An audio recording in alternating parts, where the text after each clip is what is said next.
दोस्तों इस वीक का बेहतरीन एपिसोड अब खत्म हो चुका है, जहां पर रोमन एक्स के भाई जे उसो के चैंपियनशिप मैच का ऐलान हुआ। इसके अलावा सेथ रोलिंस पर खतरनाक हमला हुआ और भी काफी कुछ देखने को मिला। तो आज के इस वीडियो में इसी के बारे में करेंगे बात। तो वीडियो काफी इंटरेस्टिंग हो गया, वीडियो के अंत तक बने रहे। इस वीक रॉ की शुरुआत में नाया जैक्स और सेना बजलर ब्रॉल करते हुए दिखाई दी। जल्द ही राकेल रोड्रिगेज और रिया रिप्ले भी इस ब्रॉल में शामिल हो गई। रिया ने ब्रॉल रोकने आए सिक्योरिटी गार्ड पर भी हमला कर दिया। इसके बाद डेमियन प्रीस्ट और डोमिनिक मिस्टीरियो की रिंग में एंट्री हुई और जजमेंट डे ने कोई लीडर न होने को लेकर निराशा जाहिर की। रिया रिप्ले ने खुलासा किया कि डेमियन प्रीस्ट मैच लड़ने के लिए फिट नहीं है और उन्होंने डोमिनिक की नॉर्थ अमेरिकन चैंपियनशिप हारने को लेकर भी बात की। प्रीस्ट ने कहा कि वह जेउस और कोडी रोड्स का बुरा हाल कर देंगे और उन्होंने यह भी कहा कि डोमिनिक अपनी गलती की वजह से टाइटल हारे हैं। रिया रिप्ले ने बताया कि डोमिनिक को नॉर्थ अमेरिकन चैंपियनशिप के लिए रीमैच मिलेगा। जल्द ही जेउसो ने सेगमेंट में दखल दिया और उन्होंने रिया को रोमन एक्स से बेहतर बताते हुए उन्हें ट्रैवल चीफ कहा। इसके बाद Damian Priest and Rhea Ripley ring के बाहर चले गए। डोमिनिक के हमला करने से पहले ही जेउसो ने उन पर सुपर किक लगा दी। इसके बाद जेडी मैकडोनाल्ड ने डोमिनिक मिस्टीरियो के साथ मिलकर जेउसो पर हमला कर दिया और उनका साथ देने प्रीस्ट भी रिंग में आ गए। जल्दी कोडी रोड्स ने वहां आकर जेउसो को जजमेंट डे के हमले से बचाया। इसके बाद एडम पेस ने आकर फास्ट लैन के लिए Cody Rhodes and Jey Uso versus Damian Priest and Finn Balor के टैग टीम चैंपियनशिप मैच का ऐलान कर दिया।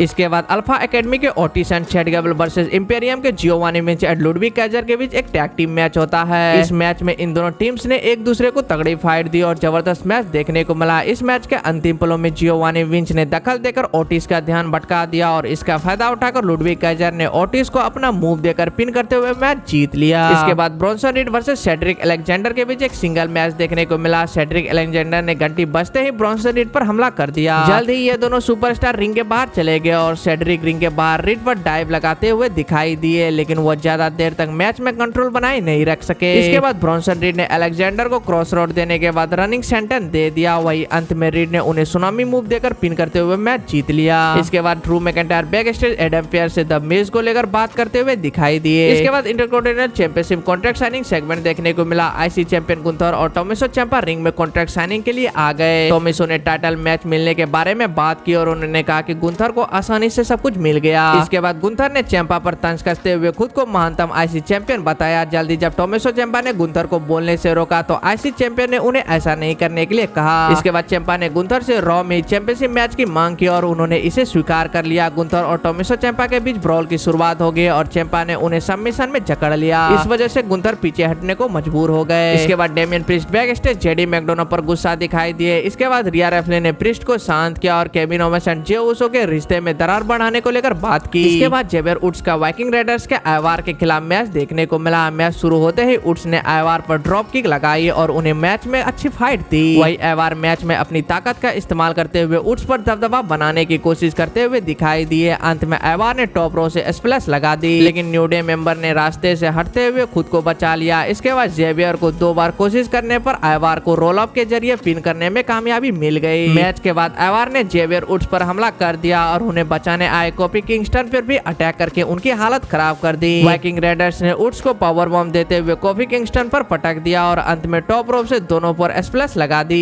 इसके बाद फिर हमें सेथ रोलिंस का सेगमेंट देखने को मिलता है। माइकल कॉल ने सेथ रोलिंस का इंटरव्यू लिया। इस दौरान सेथ ने शिंसुके नाकामुरा के खिलाफ तय हुए मैच को लेकर बात की। कॉल ने कहा कि सेथ रोलिंस पहली बार लास्ट मैन स्टैंडिंग मैच लड़ने वाले हैं और उन्होंने बताया कि यह मैच कितना खतरनाक होता है। माइकल कॉल ने सेथ रोलिंस से पूछा कि वो यह मैच लड़ने के लिए क्यों तैयार हुए। इसके जवाब में सेथ रोलिंस ने कहा कि उन्हें रिंग में रहना पसंद है। उन्होंने बताया कि रेसलिंग ने उन्हें काफी पैसा दिया और अपनी वाइफ से मिलाया। जल्दी शिंसुके नाकामुरा ने बिग स्क्रीन पर नजर आकर सेथ रोलिंस पर तंज कसा। इसी बीच नाकामुरा ने पीछे से आकर सेथ रोलिंस पर हमला कर दिया। जापानी स्टार बड़ी स्क्रीन पर काउंट कर रहे थे और सेथ रोलिंस 10 काउंट से पहले उठ गए। शिंसुके नाकामुरा ने सेथ रोलिंस पर हमला करना जारी रखा और किसानसा लगाकर उन्हें धराशायी कर दिया और चैंपियनशिप उठाकर सेलिब्रेट किया। इसके बाद Chelsea Green versus Tegan Nox के बीच एक सिंगल मैच देखने को मिलता है। चेल्सी ग्रीन ने टेगन नॉक्स को किक जड़ा और जल्दी टेगन ने जवाबी हमला किया। टेगन नॉक्स ने चेल्सी ग्रीन पर डाइव लगाई। इसके बाद टेगन टॉप रोप से चेल्सी को अपना मूव देने वाली थी, लेकिन तभी पाइपर निवेन ने दखल दिया। जल्दी नटालिया आ गई और उन्होंने निवेन को चेल्सी ग्रीन की मदद करने से रोक दिया। इससे टेगन नॉक्स के लिए काम आसान हो गया और उन्होंने चेल्सी को अपना फिनिशर देकर पिन करते हुए मैच जीत लिया। इसके बाद फिर हमें ड्रू मैकिंटायर का सेगमेंट देखने को मिलता है। ड्रू मैकिंटायर ने प्रोमो देते हुए खुद में आए बदलाव को लेकर बात की और कहा कि वह दूसरों की मदद करना बंद करने वाले हैं। इसके साथ ही मैकिंटायर ने कोडी रोड्स पर निशाना साधा। जल्दी द मिज ने दखल देते हुए पिछले हफ्ते उन पर हुए हमले और उनका शो कैंसिल करने को लेकर मैकिंटायर पर निशाना साधा।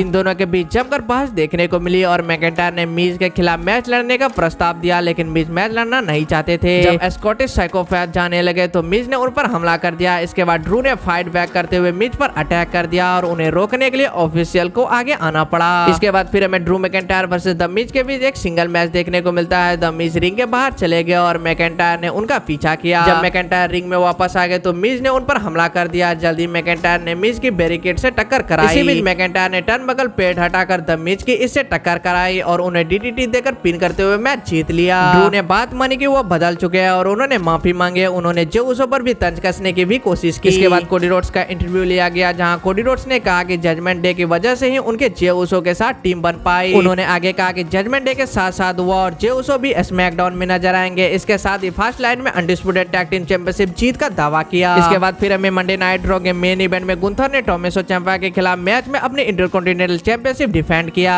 यह मैच काफी लंबा चला और इस मैच में गुंथर ने अपने जबरदस्त मूव्स का इस्तेमाल करके ciampa की हालत खराब कर दी। टोमेसो ciampa भी आसानी से हार मानने को तैयार नहीं थे और उन्होंने गुंथर के लिए कड़ी चुनौती पेश की। इस वजह से एक जबरदस्त मैच देखने को मिला। अंत में गुंथर ने टोमेसो ciampa को 2 पावर पंप देने के बाद उन्हें सबमिशन में जकड़ लिया। ciampa खुद को गुंथर की पकड़ से आजाद नहीं करा पाए और बेहोश हो गए। मैच के बाद गुंथर वहां से चले गए और बाकी इंपेरियम मेंबर ने ciampa पर हमला कर दिया। अचानक जॉनी गैर्गनो ने चौंकाने वाली वापसी की और टोमेसो ciampa के साथ मिलकर इंपेरियम की हालत खराब कर दी। और इस वीक का मंडे नाइट रॉ यहीं पर खत्म हुआ। तो दोस्तों इस वीक का मंडे नाइट रॉ आपको कैसा लगा, आप हमें एक प्यारा सा कमेंट करके जरूर बताएं। तो दोस्तों इस वीडियो में इतना ही, तो चलिए मिलते हैं नेक्स्ट वीडियो में।